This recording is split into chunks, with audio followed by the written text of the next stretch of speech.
This is a story about love, after everything. Tell me where you're watching from. Enjoy the story.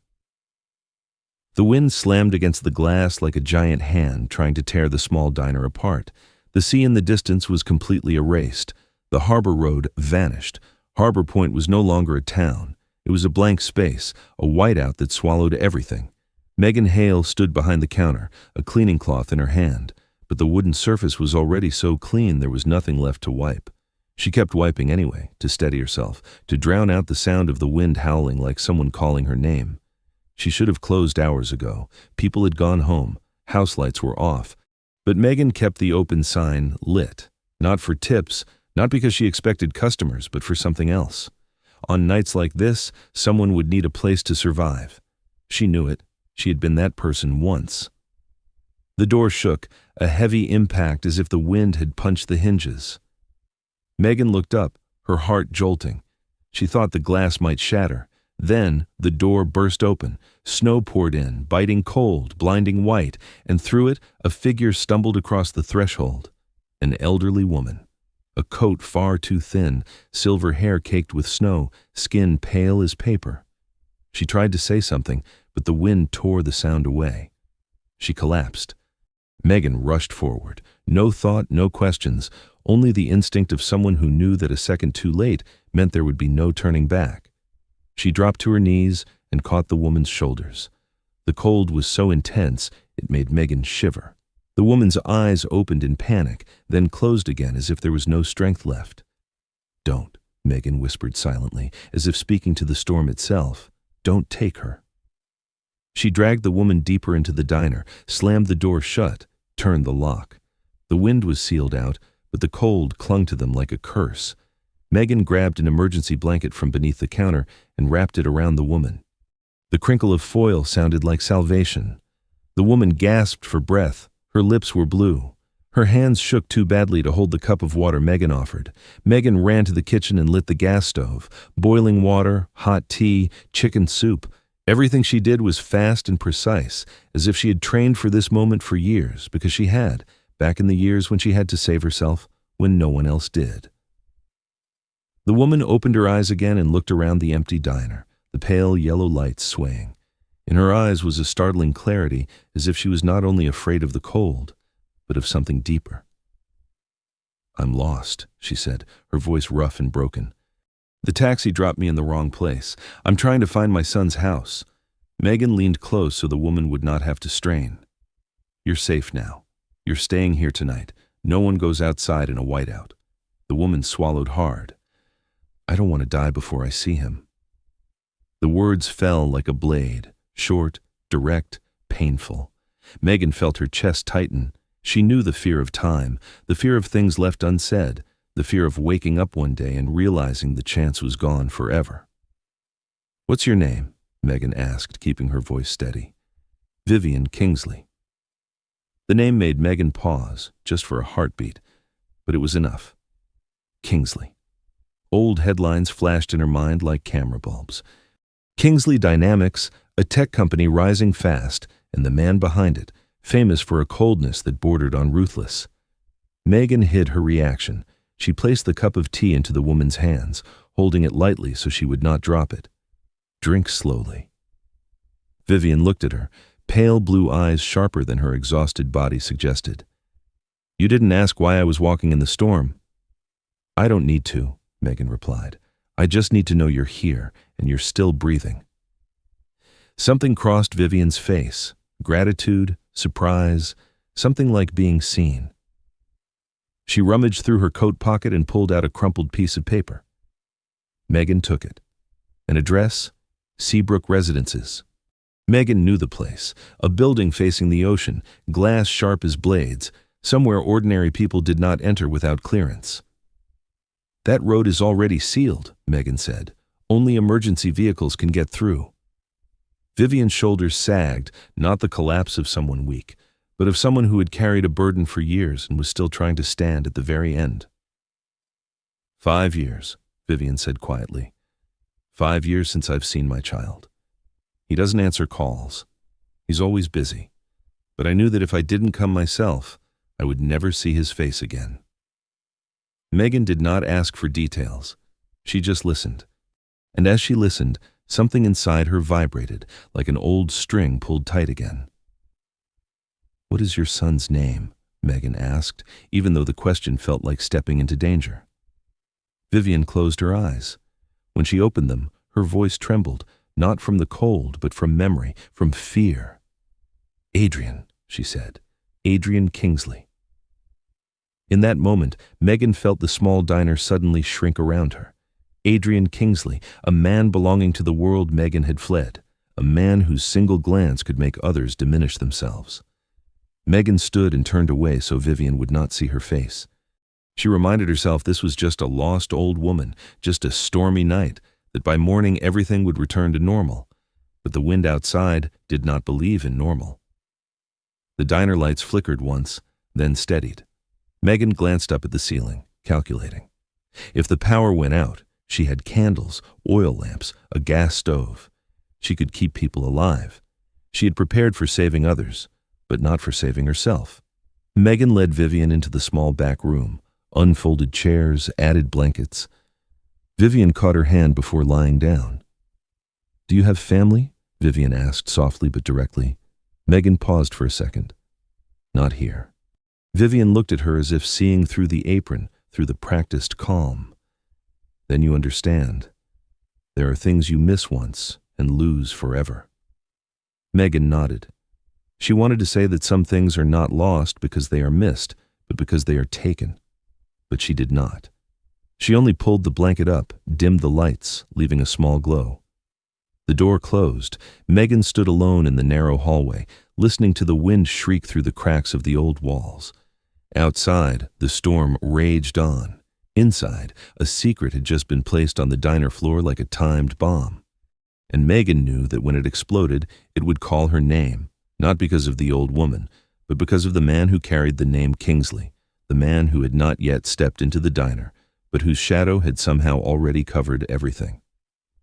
The old woman slept restlessly, her breathing speeding up and slowing down, as if her body were still arguing with the memory of the cold outside. Megan sat at the table near the window, her eyes never leaving the door to the back room. She was used to watching over others, used to placing her own needs last. The night in Harbor Point stretched on. The wind did not soften. The snow did not stop. The entire town seemed submerged in a white silence where time itself had slowed. Megan poured herself more coffee and took a small sip. Bitter. Hot. Enough to keep her awake.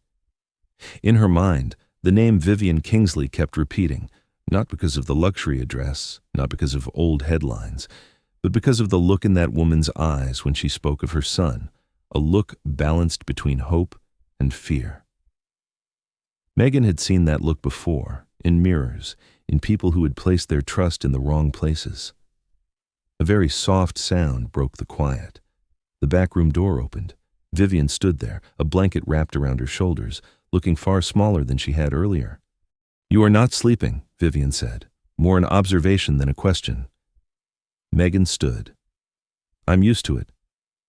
Do you need more water?" Vivian shook her head and moved slowly to the table by the window, gazing out at the thick curtain of snow.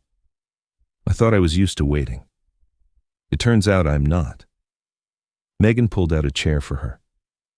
"You should rest more. Your body has been cold for too long." "I will," Vivian replied, but she remained seated. "I just do not want to be alone right now." Megan sat across from her. The silence between them was not heavy. It felt like an unspoken agreement. "Have you ever thought that you missed the moment to go back?" Vivian asked. Megan looked down at her hands, the faint calluses, the thin veins. "Yes," she answered. "Many times." Vivian smiled sadly. "Adrian always says timing is something you cannot control, yet it controls everything." She paused, weighing her next words. "You already know who he is, don't you?" Megan did not pretend. "Yes." Vivian nodded. "Then you also know what people say about him." Megan stayed silent. She knew enough. Articles about ruthless deals, whispers of a CEO who never let emotion enter his decisions, a man who built an empire with iron discipline and cold resolve. But that is not all he is, Vivian said, her voice firmer. My son was once a child afraid of the dark. He could not sleep unless someone sat beside him. The words made Megan look up. That image did not match the Adrian Kingsley she knew, and the mismatch unsettled her. After his father died, Vivian continued, Adrian learned how not to need anyone, and little by little, he came to believe he did not need me either. Megan felt a dull ache in her chest, not only for Vivian, but for both of them, for relationships broken because strength was mistaken for solitude. Did you come here to tell him that? Megan asked. Vivian looked at her for a long time. I came to say that I am still here, whether he believes it or not. Outside, the wind howled louder. The lights flickered. Megan glanced at the ceiling, then stood to check the breaker. Everything was fine, but the unease inside her was not. Are you afraid of him? Vivian asked suddenly. Megan turned back. Afraid of whom? My son. Megan thought for a moment. I'm not afraid of people, she said slowly. I'm afraid of what they represent. Vivian smiled. A very honest answer. Vivian stood up, a little unsteady. Megan quickly supported her. Enough, Vivian said, her voice tired but firm. I need more sleep. If I don't, I won't be clear enough for tomorrow. Tomorrow. The word hovered between them like an unshaped promise. Megan led her back to the room. As Vivian lay down, she took Megan's hand again. This time, the grip carried a different weight, like a trust being placed. If Adrian comes, Vivian whispered, let me speak first. Megan nodded, even though she was not sure she could stay calm when that moment arrived. The door closed. Megan returned to the counter and began tidying things that did not need tidying, as if keeping the diner orderly might keep everything under control. But her heart beat faster. A strange light swept across the glass. Megan looked up. Headlights, not flickering like a lost car, but straight, steady, deliberate. A large vehicle stopped in front of the diner. The engine stayed on, like a statement that it could push through this storm if it chose to. Megan remained still, neither stepping forward nor backing away. She knew the person inside that vehicle was not looking for shelter. He was here to reclaim something that belonged to him. Outside, the car door opened, and this time, the blizzard was not the coldest thing Megan felt. The door opened without the chime that welcomed customers. Only a blast of cold wind tore into the diner, carrying snow and the sharp scent of sea salt. The man stepped inside, tall, solid, his stride steady, as if the blizzard were merely a technical obstacle to be cleared, nothing more. Megan saw him before she could think anything at all. Adrian Kingsley, an expensive coat dusted white with snow, dark hair damp at the temples. A face familiar from financial headlines, sharper and more imposing than any photograph. Cold blue eyes swept the room like an inventory, measuring, assessing. Then those eyes stopped on Megan. Just for a second. Long enough for both of them to recognize the same truth. This was not a random encounter. I'm looking for Vivian Kingsley, he said without preamble, his voice low and clipped. She left a message saying she was here. No greeting, no concern, no thanks for a diner staying open through a storm. Megan straightened her back. She is resting. She was nearly hypothermic when she came in. Adrian took one more step forward. He did not raise his voice, but the pressure he carried was enough to shift the air. I need to see my mother. Right now. Once, Megan had been used to that kind of voice, the voice of people who believed power let them shortcut every boundary. Her heart pounded, not from fear, but from memory. No, Megan said. One word. It landed between them like a sudden break. Adrian blinked very quickly, as if his mind were processing a variable not written into the script. What did you say? I said no, Megan repeated, calmer than she expected herself to be. She needs sleep. She has been cold for too long. If you truly care about your mother, you will wait. Silence followed. Outside, the wind howled and slammed against the glass, as if marking every beat of the tension. In Adrian's mind, everything was running on habit. Arrive, take the person, leave. No one had ever stopped him with a single word like that, not a woman running a small diner in a storm-buried coastal town. Do you know who I am? He asked, his voice lowered. Megan met his gaze. "I know who she is," she said. "That's enough." Something flickered in Adrian's eyes, surprise, then buried beneath his familiar control. He exhaled slowly. "Let me see her," he said. "I won't wake her." Megan considered it, not because of him, but because of Vivian.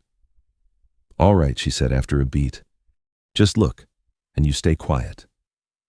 She led him past the counter, down the narrow hallway to the back room. Adrian followed, his steps nearly soundless. When Megan opened the door, a crack, the soft glow of a nightlight fell across Vivian's face. She lay on her side, her breathing steadier than before. Adrian stopped. In that moment, the powerful man disappeared. There was only a sun. His gaze softened very briefly, but Megan saw it.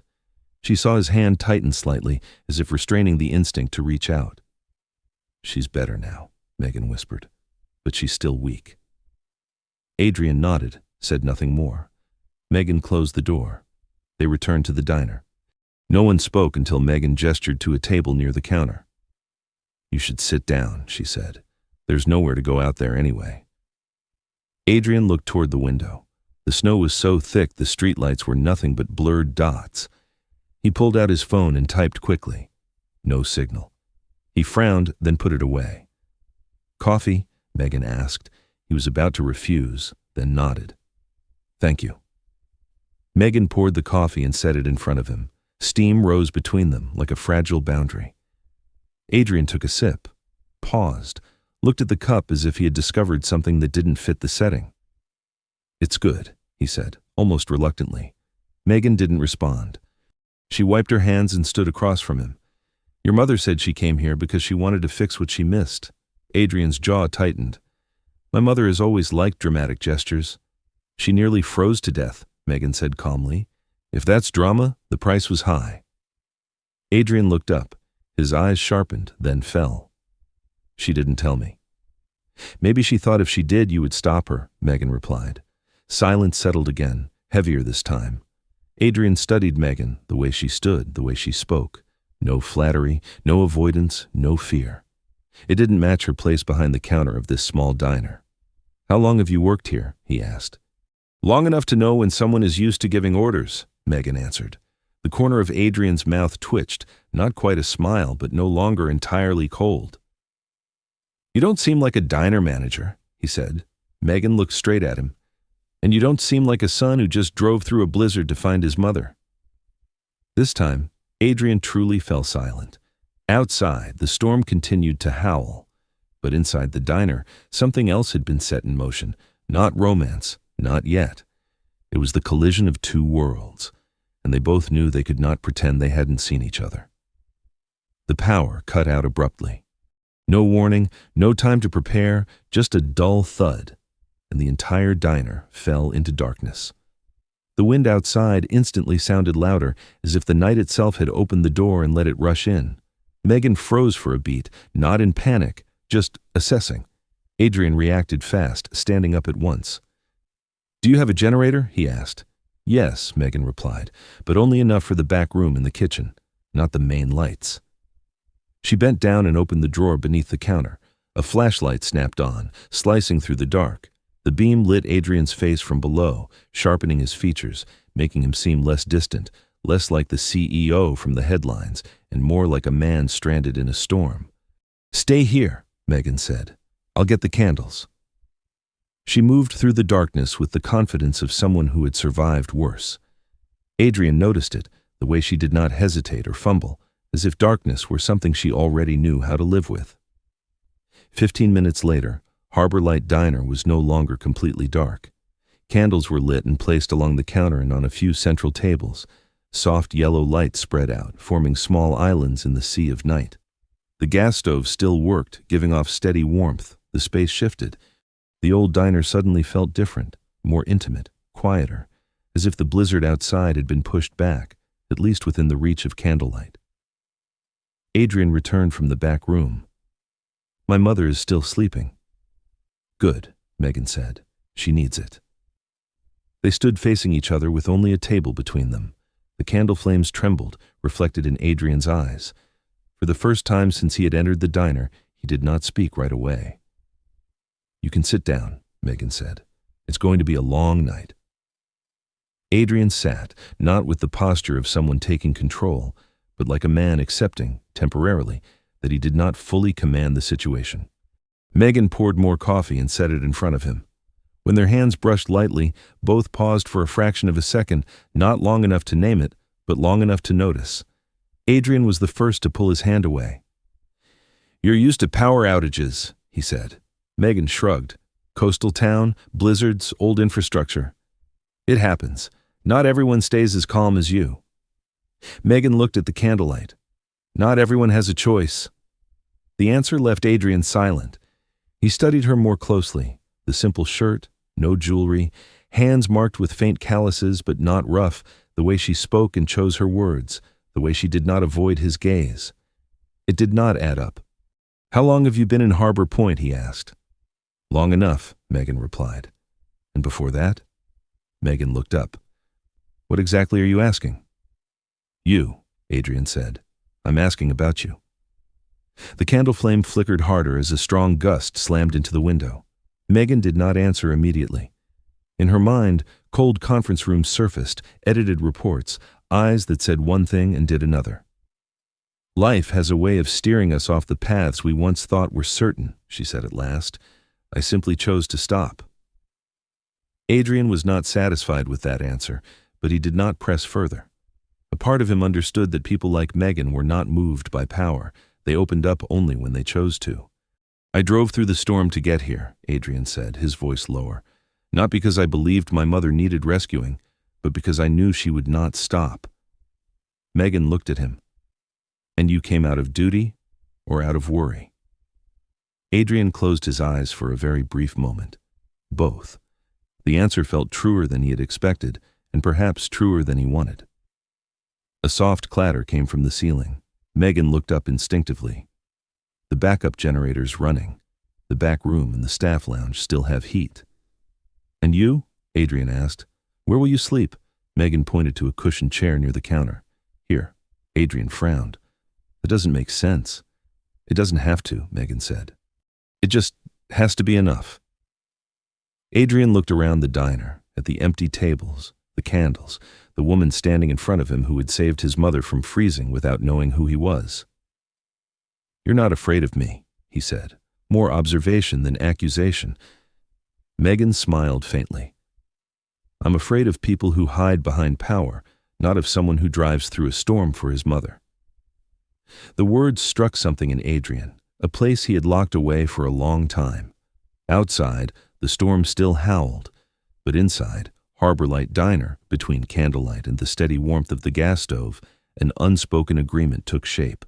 Not trust, not yet affection, just a pause, a ceasefire. And sometimes, that quiet space is the most dangerous thing of all. Vivian woke beneath the dim glow of the emergency lights. The ceiling felt lower than her memory. The scent of chicken soup still lingered in the air. It took her a second to remember where she was, then everything returned. The storm, the diner, the young woman with steady eyes. Vivian sat up slowly. Her body protested, but not as fiercely as before. She pulled the blanket closer and listened. From the front of the diner came the low voice of a man, deeply familiar and impossibly distant. Her heart tightened, then softened, like a long-sealed door easing open. She stood, steadying herself against the wall, and stepped into the narrow hallway. Megan was at the counter, bent over checking the gas stove. Adrian stood across from her, one hand resting on the edge of the table, his back straight but no longer rigid as when he first arrived. Megan looked up first. She said that Vivian should not be out of bed. Vivian replied, her voice hoarse but clear, that her son should not be standing like a wall either, and yet there he was. Adrian turned. In that instant, the man who controlled everything dissolved, leaving only a son frozen at the sight of his mother standing before him, alive, warm, meeting his eyes. He said her name, one word, lighter than the wind. Vivian took another step, and Adrian immediately reached for her. His hand trembled slightly, as if afraid a firmer touch might make her disappear. Megan stepped back half a pace, giving them space, but she did not leave. She knew some moments needed witnesses so they would not vanish. Vivian said that he had driven through the storm. She guessed as much. Adrian did not deny it and said she had left a message. Vivian answered that she knew he would come. He always did, just not when she needed him. The words landed without blame, only truth. Adrian lowered his head, a rare gesture, and Megan saw his shoulders sag as if an invisible weight had just been set down. Megan gently said that Vivian needed to rest, that her body had been through a lot. Vivian nodded but said that first she wanted to eat a little, and she wanted both of them to sit with her. Adrian looked at Megan as if asking permission. Megan nodded and turned back to the kitchen. She took bread, cheese, the few vegetables left. The gas stove clicked softly. Candlelight trembled, casting overlapping shadows on the walls. As Megan prepared the food, Vivian watched her, the way she moved, the way she held the rhythm of the space, unhurried, unshowy, a woman who knew what she was doing and why. Adrian said quietly that Megan had taken very good care of his mother. Megan replied that Vivian had come here needing to stay alive. The rest could come later. Vivian smiled, the smile of someone who understood that the two people before her were avoiding each other for the same reason, fear, not of the storm, but of the truth. They sat at the table near the counter, Vivian in the middle. Megan set down the plates and poured tea. Vivian ate slowly, each small bite stretching a rare moment of peace. She teased that Adrian still did not like diners. He shrugged and said he was not used to them. Vivian answered that he was not used to many things, yet he was still here. Adrian fell silent. Megan noticed he was trying not to look at her for too long, as if afraid the candlelight would betray him and reveal something he was not ready to name. Vivian turned to Megan and asked if she worked alone there. Megan said she managed the place with a few staff on shifts, and tonight she was the only one left. Vivian observed that Megan had chosen to stay, that it was not easy. Megan smiled faintly and said some places hold people. Adrian looked at her, this time without avoiding it, and asked why. Megan paused with her hand on the teacup and said that here no one asked who she used to be. Silence spread, not heavy. Vivian placed her hand over Megan's, warm and real, and said Megan did not need to be anyone else to deserve kindness. Megan swallowed, the words touching a deep place she had tried to keep hidden. Vivian turned to Adrian and said Megan was not like the people he usually met. Adrian breathed out and said he knew. Vivian told him not to turn Megan into a problem to solve, that she had not raised him to live like an equation. Megan stood and said she would bring more blankets and that Vivian should rest. Vivian nodded, but her eyes were still bright. She asked if Megan could show Adrian where he could rest, saying she wanted to wash her face. Megan looked at Adrian, then nodded and told him to follow her. They climbed the narrow stairs. The staff room was small and clean, with a single bed. Megan pointed to it and said it was not luxurious, but it was warm. Adrian asked where she would sleep. She replied, under the counter. He said no immediately. Megan turned back and told him not to. They stood facing each other, closer than before, not touching, not avoiding one another. Adrian said slowly that he did not want to be a burden, that he was just not used to letting others take the loss. Megan replied that he would have to get used to it, that tonight she could handle it. A strong gust slammed into the window. The building groaned. Megan flinched by reflex. Adrian reached out his hand, not touching, but close enough for her to know that if she needed it, he would catch her. They stood like that for a moment. Then Megan turned away first and said they should go back down, that Vivian needed rest. At the bottom of the stairs, Vivian was ready.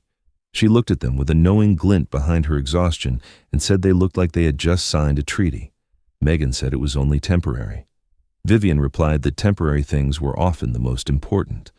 Megan helped her back into the room, pulled up the blanket, dimmed the lights. Vivian held Megan's hand and told her not to go far. Megan nodded. When the door closed, Adrian stood silently in the hallway, looking at it as if it were something more fragile than the storm itself. Megan walked past him and returned to the counter.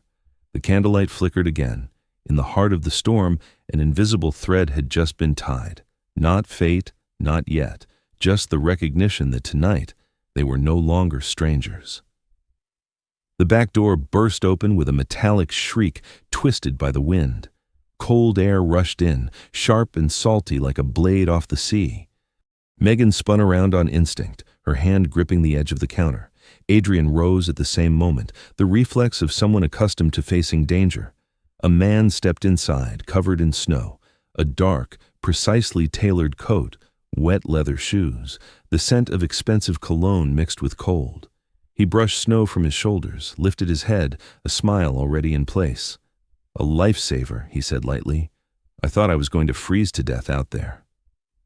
Then his eyes landed on Megan. The smile froze. In a single breath, everything in the diner shifted. Megan felt the blood drain from her face, not from fear, but from recognition. A brutal, exact recognition that could not be denied. "Marcus," she said, her voice dry and low. Adrian looked from the stranger to Megan. The silence between them was no longer neutral. It carried history. "So you still remember me," Marcus replied, the smile returning, though his eyes did not. "Harbor Point. A seaside diner. An interesting choice." Adrian stepped half a pace forward. "Who are you?" Marcus turned to him and extended a hand. "Marcus Vane. Your friend. Your partner." He paused just long enough for the words to land like an exclamation point. "And the man who once hired Megan Hale." The air tightened. Megan placed both hands on the counter to steady herself. She did not look at Marcus. She did not look at Adrian. She stared at the candlelight, where the flame flickered like her unsteady pulse. "We have nothing to talk about," Megan said. Marcus chuckled softly. "Is that how you remember it? Nothing?" Adrian did not take the offered hand. He lowered his arm, his gaze sharpening. "Why are you here?" "I came looking for you," Marcus answered. "Your mother called the office. When I heard you drove through the storm, I couldn't relax. So I followed. This little town really has its charm." Vivian appeared at the end of the hallway. She had changed clothes and looked more alert, but her eyes immediately caught the tension. "What's going on?" Marcus turned to her, his smile smoothing into practiced warmth. "Mrs. Kingsley, I'm glad you're all right. I'm Marcus, Adrian's friend." Vivian studied him for a long moment, without smiling. "Is that so? I don't recall inviting you." Marcus faltered slightly, then laughed it off. "I was just concerned." Megan turned away and stepped into the kitchen to grab a tray of water. She needed movement, needed something to do so she would not stand still while memories surged back. Glass conference rooms, numbers stretched thin, midnight emails, a smooth voice asking her to adjust a few lines to better fit the strategy. "You left suddenly," Marcus said, following her into the kitchen. "No goodbye, no explanation." Megan set the tray down and turned. I explained. "With an ethics memo?" Marcus smiled faintly. "You always were idealistic." Adrian stood at the kitchen doorway, listening. He did not interrupt, but each word struck him like scattered pieces snapping into place. "What are you doing here?" Megan asked. Marcus shrugged. "Work. We're in the final stage of a major deal. Aurora Biologics. You know it." He glanced at Adrian. "A deal that will change the landscape." Megan felt her stomach tighten. The name pulled her backward through time like a cord. "You worked on that file," Marcus said lightly, almost by accident. What a coincidence. Adrian turned to Megan. His expression shifted, not accusatory, but assessing. That change, however small, was enough for Megan to notice. She was used to this moment, the moment when people began deciding whether she was the problem or the solution. Vivian placed a hand on Megan's arm. "She took care of me all night." "I don't doubt Megan's kindness," Marcus said quickly. "It's just that her past is complicated." "Everyone's past is," Vivian replied coolly, "but not everyone uses it to smear others." Marcus smiled, but the smile thinned. "I'm simply providing context." Adrian drew a deep breath. "We'll talk privately." He gestured toward the storage room. Marcus followed, casting Megan one more glance, a look that carried the weight of an old reminder. Megan stayed in the kitchen, her hands gripping the edge of the counter. She knew exactly where the conversation would lead. She had lived through it before. Marcus's version would be smooth, reasonable, safe for interests. Hers would require the listener to accept an uncomfortable truth. Vivian stood beside her. You don't have to prove anything right now. Megan shook her head. I know. But you also know what you'll have to do, Vivian said. Megan looked up. Candlelight reflected in Vivian's eyes, steady and bright. Yes. In the storage room, Marcus lowered his voice. She caused trouble, made reckless accusations, blamed the system when she couldn't handle the pressure. She doesn't seem unstable, Adrian replied. You've known her for a few hours, Marcus said. I worked with her long enough to know. Adrian fell silent. That silence reassured Marcus. But back at the counter, Megan sensed something else. The thread that had tied her and Adrian together earlier that night was stretching. Not broken yet, but no longer effortless. The storage room door opened. Marcus stepped out first, his smile restored. Adrian followed, his expression more guarded. Megan looked at him for a single beat, long enough to see the change. Outside, the storm still howled. But inside the diner, another storm had begun to form, quiet, without shattered glass, a silent suspicion, sharp as ice, slipping between them. Suspicion did not arrive with the force of a storm. It crept in, slow and cold, and because of that it was harder to notice. After Marcus left the storage room, no one spoke right away. The candle on the table flickered softly, casting the shadows of Adrian and Megan onto the old wall, two shapes overlapping but not touching. Adrian stood still, his hands folded across his chest, his gaze changed. It was no longer the look of a man stranded overnight in a storm, but the familiar look of a CEO weighing risk.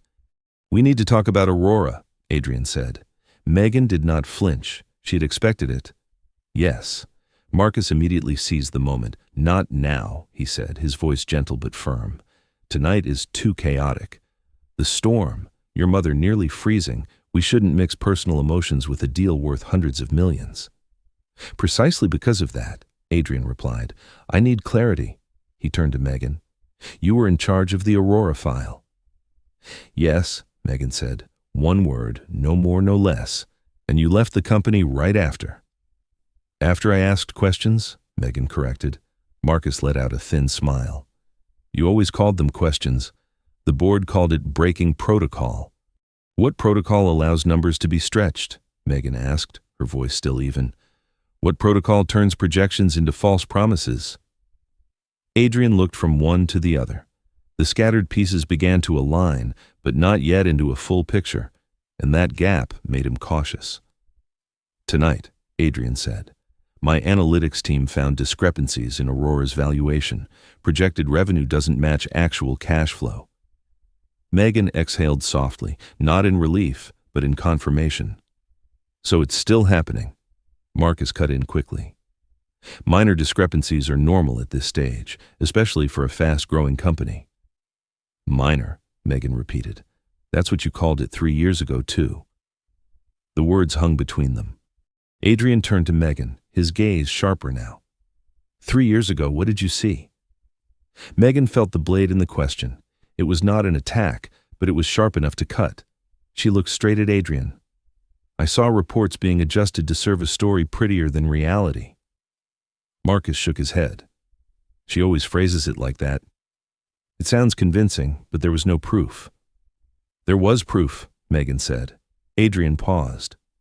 There was. Megan fell silent, not because she lacked an answer, but because she knew answering now would change everything. Vivian set her teacup down on the table, the sound small but decisive. You're questioning her like she's on trial. Adrian turned to his mother. I'm trying to protect the company. And you're forgetting to protect people, Vivian replied. She saved me without knowing who I was. Marcus exhaled. Kindness doesn't eliminate risk. And your smoothness, Vivian looked directly at him, doesn't make you right. Megan turned away and stepped into the kitchen. She needed distance, space to keep from saying what was not yet time to say. Cold water ran over her hands, cold and real, anchoring her. Marcus followed and stopped at the kitchen doorway. You know how dangerous the timing is, he said quietly. If you blow this up, it's not just Aurora that collapses. Adrian gets dragged down too. Megan turned back. You're telling me to stay quiet. I'm reminding you of the consequences, Marcus corrected. You already did, Megan replied, and I already paid for it. Adrian appeared behind Marcus. Marcus. Marcus stepped back half a pace, raising his hands innocently. I just want things to stay under control. Under whose control? Vivian asked from outside. The wind slammed against the windows, the building shuddered. Megan brushed the edge of the counter by reflex. Adrian noticed and stepped closer, not touching, but close enough for her to know he was there. Are you okay? He asked. Megan looked at him. In his eyes now there were no calculations, only concern, late but real. No, she said. But I'm used to it. Marcus glanced at Adrian. We should rest, talk in the morning. In the morning, Megan repeated. In the morning everything gets wrapped again in prettier words. Adrian was silent, then said, I'm staying. Marcus stared. Adrian. I said I'm staying, Adrian repeated. Marcus took his coat. Before leaving he looked at Megan, the look cold and familiar. We're not done. The door closed, the wind howled, Marcus's shape dissolved into the whiteout. Inside the diner, the air settled, but it did not return to what it was. A crack had formed. I'm sorry, Adrian said quietly. I doubted you? Megan nodded. You had the right, and you have the right to walk away. Tonight, Megan said, I'm staying for your mother. Vivian sighed. You're both afraid of placing your trust in the wrong place. Megan took Vivian back to her room, pulled up the blanket, turned off the light. Before drifting off, Vivian whispered, Don't let them take your truth from you. Megan returned to the counter. Adrian stood there, watching the candle burn low. The storm outside had not stopped, and doubt, once it finds its way in, does not fade easily. The kitchen was quieter than the dining room, with only the wind whistling through the crack of the back door and the steady drip of water from the sink. Megan stood at the basin, both hands under the cold stream, not to wash them, but to stay alert, to keep herself from saying too much too soon, the kind of truth that could destroy everything. She had learned that lesson a long time ago. Behind her, Adrian leaned against the doorframe. He did not step in, and he did not leave. The distance was just right, not invasive, but close enough to listen. Candlelight from the counter cut diagonally into the kitchen, drawing a thin line of light across the tiled floor. You don't have to talk if you're not ready, Adrian said. Megan gave a faint laugh, one without any joy. If I don't speak now, you'll believe the other version. Adrian did not deny it. That honesty made Megan turn around. She looked at him, not searching for reassurance, just for something simpler, someone willing to listen. 3 years ago, Megan began, her voice steady, I was assigned to review the Aurora file. The numbers were beautiful, too beautiful. Adrian did not interrupt. He slipped his hands into his coat pockets, like someone prepared to stand there for a long time. I cross-checked projected revenue against actual cash flow, Megan continued. They didn't match. Not a small variance, but a pattern, intentional. She paused as old images flooded back, glass conference rooms, glowing presentations, quick nods as a polished story was told smoothly. I asked my supervisors, Megan said. They told me to adjust the assumptions, to align with the strategy. Marcus, Adrian said softly. Megan nodded. He said that was how the market worked, that the truth could wait. She stepped aside and turned off the faucet. Her hands trembled very slightly, not from fear, but from memory. I didn't adjust, Megan said. I kept digging, and I found more than Aurora, other deals, reports altered before release, the same signature everywhere. Adrian drew a deep breath. What did you do? I saved everything, Megan replied. All of it. Then I reported it. To whom? The internal board, then the regulators. Megan looked straight at him. But when I went back into the system to add more evidence, everything had changed. She swallowed. Access logs under my name, edits I never made. It looked like I was the one manipulating the numbers. Adrian closed his eyes for a brief moment. When he opened them, his gaze hardened. You were set up. Yes, Megan said, cleanly, precisely. She went on, not rushing, not dramatizing, the truth heavy enough on its own. Suspended, investigated, labeled unstable, advised to stay quiet for the sake of her own career. Then they fired me, Megan said. for ethical violations. Adrian stepped half a pace closer. Do you have proof? Megan was silent for one beat, then another. Then she nodded. I do. Adrian's eyes sharpened. Where? Not here, Megan replied. I learned that keeping everything within reach is the fastest way to lose it. She turned back toward the counter. Candlelight fell across Vivian's face as she stood there quietly. She had heard everything without interrupting, simply standing like a marker of calm. You've kept evidence for 3 years, Adrian said, following. Why didn't you use it? Because no one listened, Megan answered, and because I was threatened. Vivian stepped forward, her hand resting on Megan's shoulder. Threatened how? Calls from blocked numbers. One night someone broke into my apartment. They took nothing, just searched, Megan said, looking down at her hands. The next morning, I received a photo. Adrian stiffened. Of what? My parents' grave, Megan said, with a message saying some things are meant to stay buried forever. Silence fell, not empty silence, but the kind that comes with understanding. Adrian turned away, his jaw tight. Marcus. Vivian exhaled slowly, heavily. My son, you chose the wrong man. Megan shook her head. This isn't about you. Not entirely. Adrian turned back. It's about the truth. And timing, Megan said. You're in the middle of a deal. I know what that means. No, Adrian replied. It means I have to stop. He looked at Megan, his eyes free of calculation now, filled only with decision. Do you have a secure copy? I do, Megan said. Somewhere no one can trace to me. We'll get it, Adrian said, not as a suggestion, but as a promise. Vivian smiled, tired but bright. At last. The front door opened, wind rushed in, a figure stood in the doorway. Marcus, his coat was free of snow, the smile was gone. Sorry to come back, he said. I forgot my phone. No one answered. Marcus's gaze moved over each face, stopping on Megan. You told them. Megan stood straight. Yes. Marcus smiled coldly. Then let's finish this. Adrian stepped forward. Get out? Not yet, Marcus replied. Not before you do something stupid. Vivian moved up beside Megan. You're mistaken. The stupid thing is believing the truth can be locked away forever. Marcus looked at them, and for the first time, the confidence on his face cracked.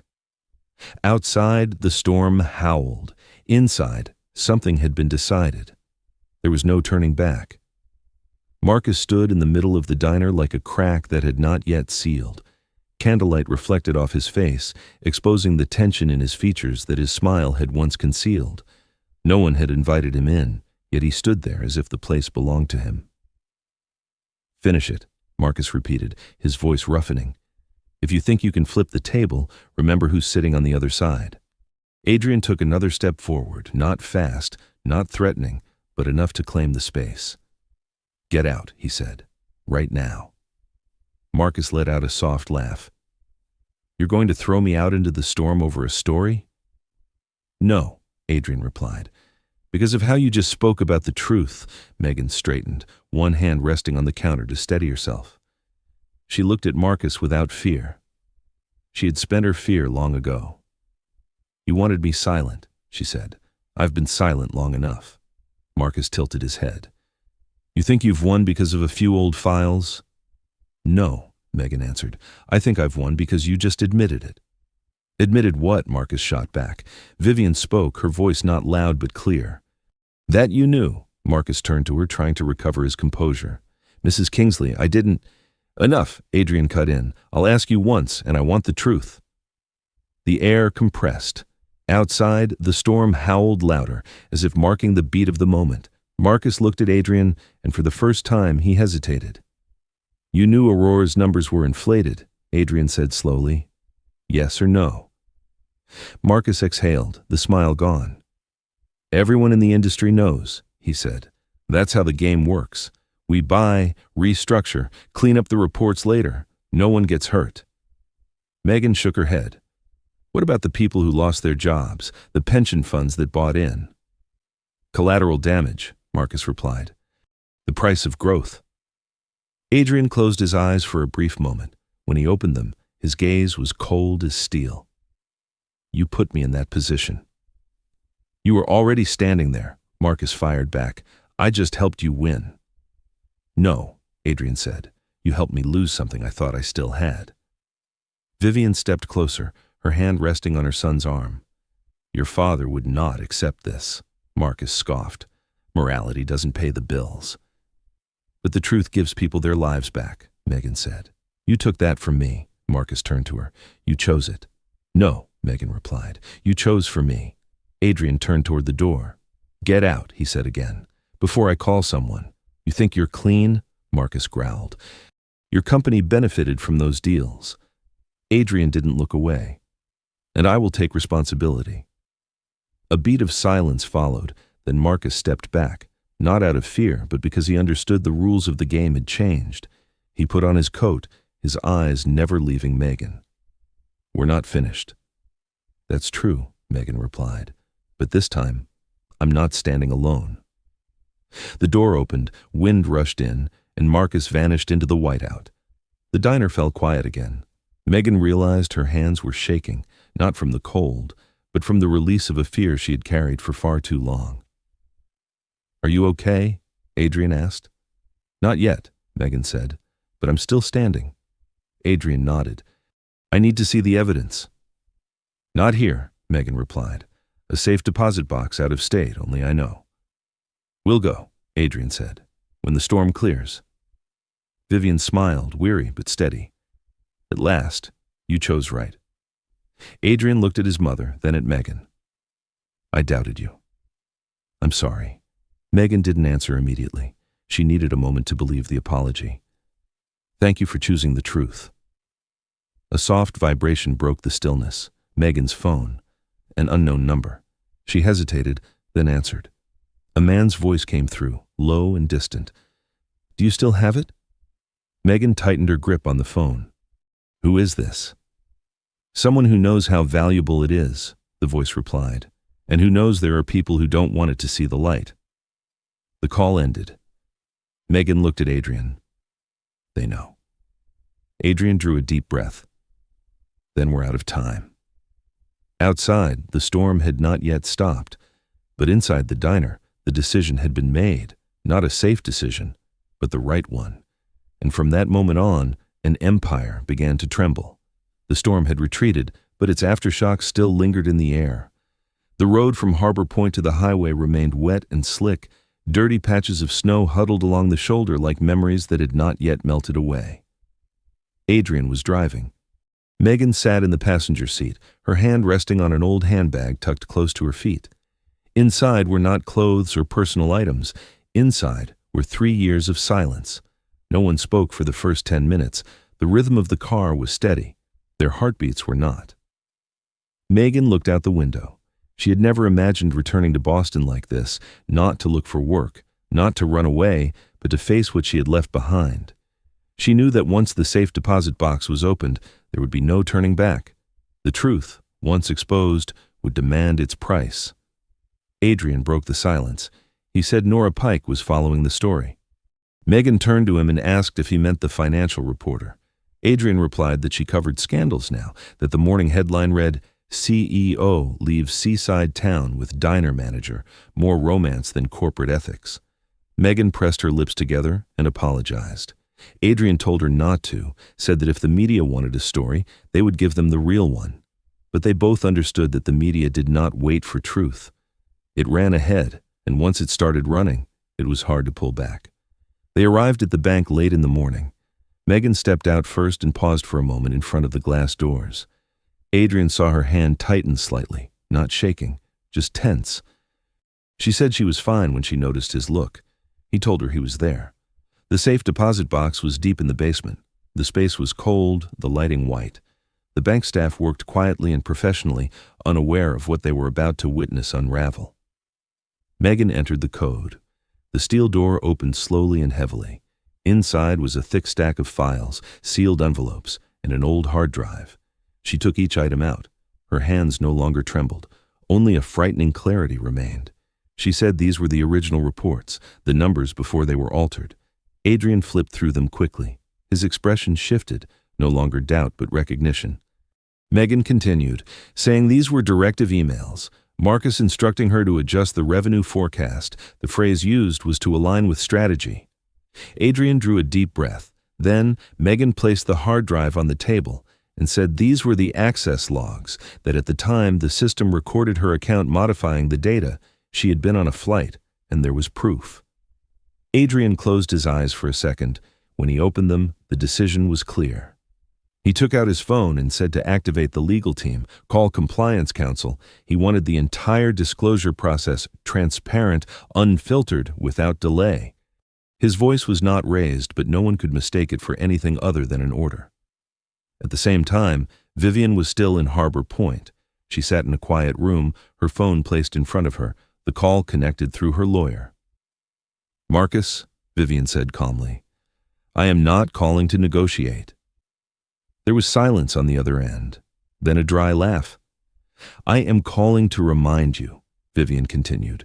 Reputation is not something you build with numbers, and it is not something you keep with threats, Marcus argued back, smooth reasoning, the familiar language of power.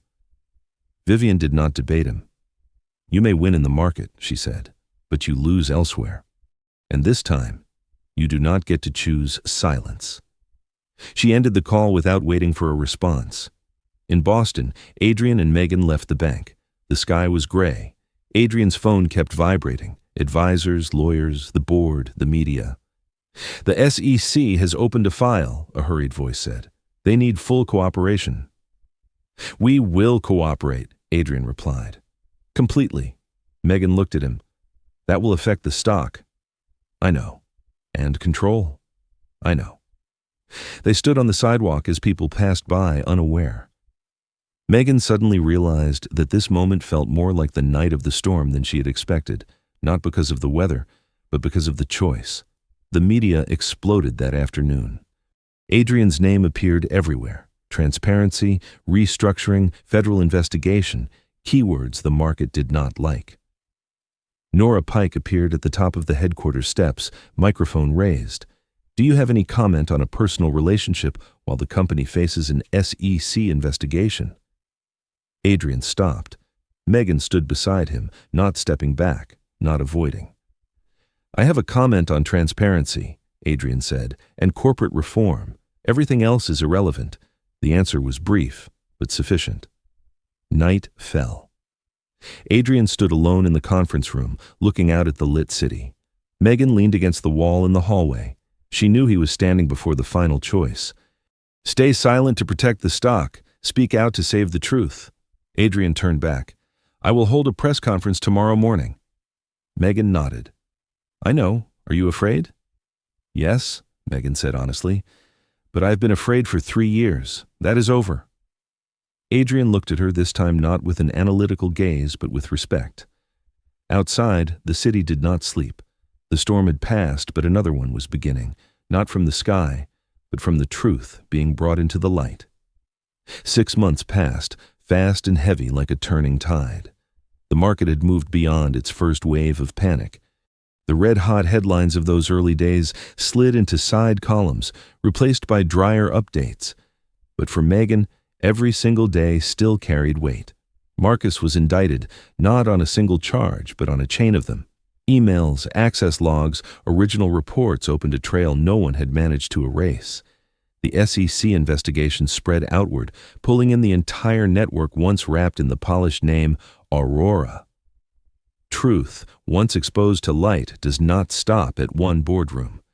Adrian stood before the board on a cold morning, not deflecting, not softening his words. He laid out every step of the corporate reform already underway.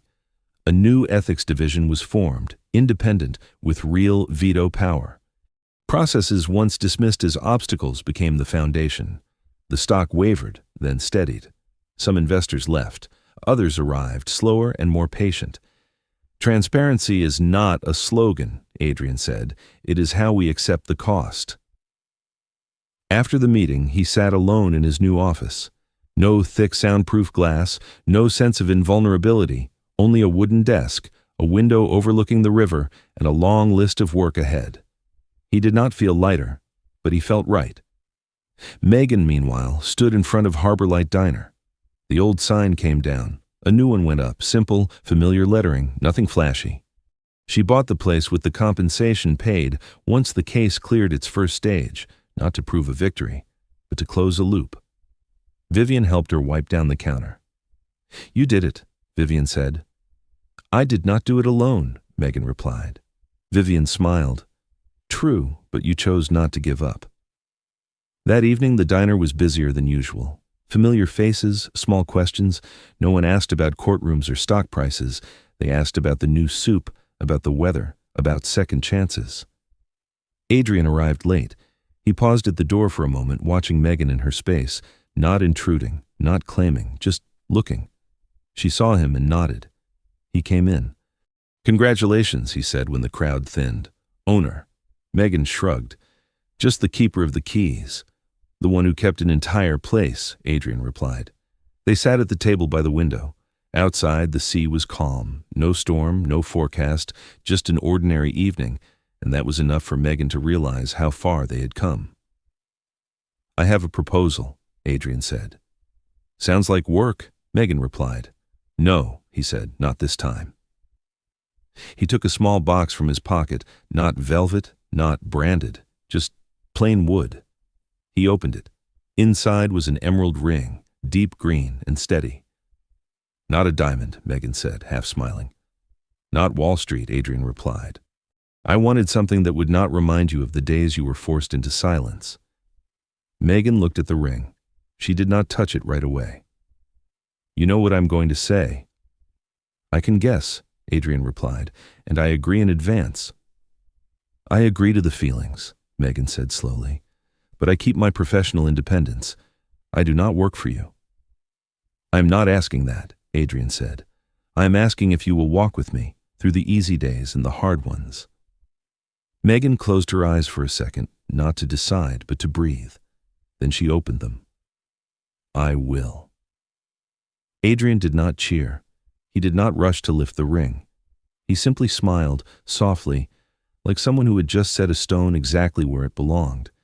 He slipped the ring onto her finger. It fit perfectly. Vivian stood a short distance away, pretending to polish a glass that was already clean. Her eyes were bright. She did not interfere. She only witnessed. "That night," she said later, after the diner had closed, "I may have created a little opportunity." Megan turned to her. "Created an opportunity." "The taxi," Vivian said calmly. "I asked it to drop me at the wrong place, not a scheme. Just a belief that my son needed to meet someone like you." Megan laughed. "You knew." Vivian shrugged. "I know what it looks like when someone does not turn away." Adrian stood beside them, helpless and happy. "Mom." "You can thank me later," Vivian said. "Now go." That night, Megan and Adrian walked along the shoreline. The breeze was cool. No plans, no need for promises beyond this. Megan thought about the road behind her, from a distorted file to a ring that was not a diamond, from silence to a voice, from fear to choice. "This is an inspirational story," Adrian said, as if reading her thoughts, not because of a perfect ending, but because of the hard decisions. Megan took his hand, and because of second chances. They stopped. Waves rolled in softly. Megan looked at the ring, then at Adrian. "Tomorrow will still be hard." "I know," Adrian said, "but tomorrow will not be lonely." They stood there, two people who had learned how to stand beside each other without making the other smaller. 6 months, enough time for justice to knock, enough time for a green ring to say what diamonds cannot, and enough for them to know that love, when it matures, does not need to hide. It needs the truth. Winter in Maine arrived like a promise fully kept. The sea froze in thin sheets, reflecting a pale gray sky. The cold was sharp but not cruel, blowing slowly, enough to keep people awake, enough to remind everyone exactly where they stood. Megan walked across the packed snow, her simple ivory wedding dress fitting her figure with quiet elegance. No elaborate lace, no long train, just a clean cut, true to the person she had chosen to become. Vivian walked beside her in a silver blue cloak, her hand firmly holding Megan's. "Are you all right?" Vivian asked. Megan nodded. "I have never been this clear." Ahead, Adrian waited. No black suit, no imposing presence of a CEO before the media, just a man in a dark coat, hands clasped together to steady himself. When he saw Megan, he exhaled, as if a long journey had finally been set down. The ceremony took place by the frozen shoreline, beneath a simple arch of pine branches and white winter flowers. Close friends, townspeople, few guests from the financial world. Adrian had chosen not to invite them. Today was not about lists. When Megan stood before him, the wind lifted a strand of her hair. Adrian reached out to tuck it back very gently, as if asking permission. She smiled. "I once thought success meant standing above everyone else," Adrian said in his vows, "until you taught me that real value is standing in the right place. I promised to choose truth, even when it cost me what I once believed was important. I promise to respect your world, not shrink it, not take over space that is not mine." Megan held his gaze.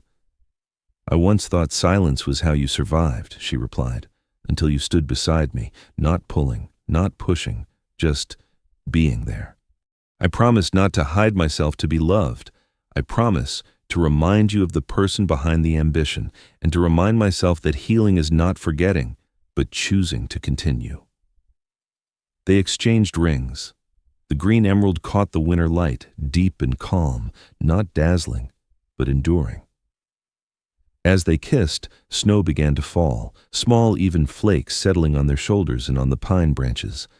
A circle quietly closed. A small reception followed inside a greenhouse near the sea.